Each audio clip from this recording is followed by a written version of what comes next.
தேவனுடைய பரிசுத்த நாமங்களுக்கு துதிகன மகிமை உண்டாவதாக. அப்போஸ்தலர் நடவடிக்கைகள்ல இருந்து அநேக காரியங்களை இந்த ஜீவ வார்த்தை என்கிறதான இந்த தினமும் ஒரு சிறிய செய்தியை கொடுக்கிற இந்த நிகழ்ச்சியின் மூலம் நாங்கள் வேதத்தை கற்றுக்கொண்டு வருகிறோம்.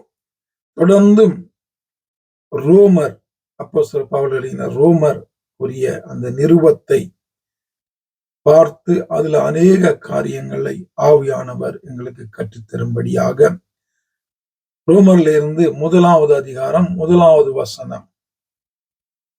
இயேசு கிறிஸ்துவின் ஊழியக்காரனும் அப்போஸ்தலன் ஆகும்படி அழைக்கப்பட்டவனும் தேவனுடைய சுவிசேஷத்துக்காக பிரித்தெடுக்கப்பட்டவனுமாகிய பவுல். முதலாவது சொல்லுகிறார், இயேசு கிறிஸ்துவின் ஊழியக்காரன் என்று தன்னை அடையாளப்படுத்துகிறார். முதலாவதாக இயேசு கிறிஸ்துவின் ஊழியக்காரன் என்றால் இயேசுவுக்கு உண்மையும் உத்தமமாக ஊழியம் செய்கிறவர். இயேசு கிறிஸ்துவின் ஊழியக்காரர் என்றால் இயேசு சொன்னதை மட்டும் செய்கிறவர். இயேசு கிறிஸ்துவின் ஊழியக்காரன் என்றால் இயேசுவை பிரதிபலிக்கிறவர், இயேசுவை ஜனங்களுக்குள்ளே கொண்டு செல்லுகிறவர், இயேசுவை போல எப்பொழுதும் பிதாவுடைய சித்தத்தை செய்கிறவர், இயேசுவை போல எப்பொழுதும் ஆவியானவரால வழிநடத்தப்படுகிறவர், இயேசுவை போல எப்பொழுதும் சத்தியத்தை சத்தியமாக சொல்லுகிறவர், இயேசுவை போல பாவம் இல்லாதவர். இதான் இயேசு கிறிஸ்துவின் ஊழியக்காரன். கண்டது நின்றது எல்லாம் செய்து கொண்டு, எல்லாம் சுத்து மாத்து ஏமாத்து பொய் எல்லாம் செய்து கொண்டு, வஞ்சனை எல்லாம் செய்து கொண்டு முன்னுக்கு போய் நிற்கிறது இயேசு கிறிஸ்துவின் ஊழியக்காரன். என்ன தைரியமான பொய்கள்! இயேசு கிறிஸ்துவின் ஊழியக்காரனா இயேசு கிறிஸ்துவ போல மாறணும். கொஞ்சம் கொஞ்சமாவது மாறணும்.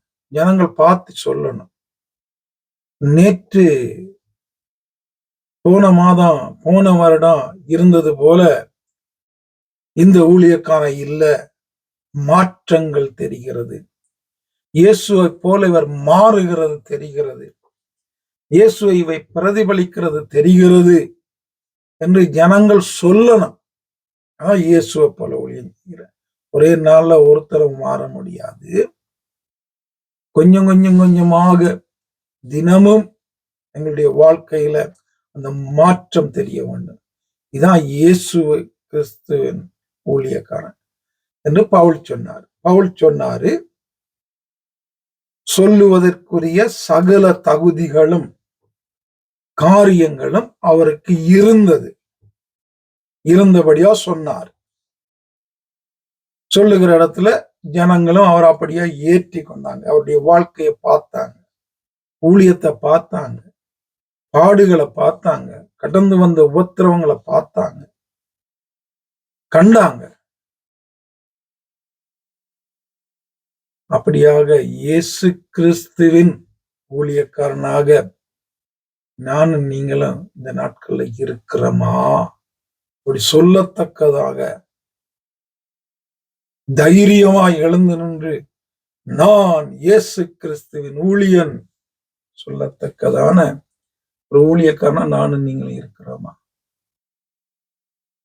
தேவ சமூகத்தில் எங்களை ஆராய்ந்து பார்த்து அப்படியாக மாற வேண்டிய ஒரு கட்டாயம் உண்டு. ஆவியானவர் தொடர்ந்து வழி நடத்துவாராக. ஆமென்.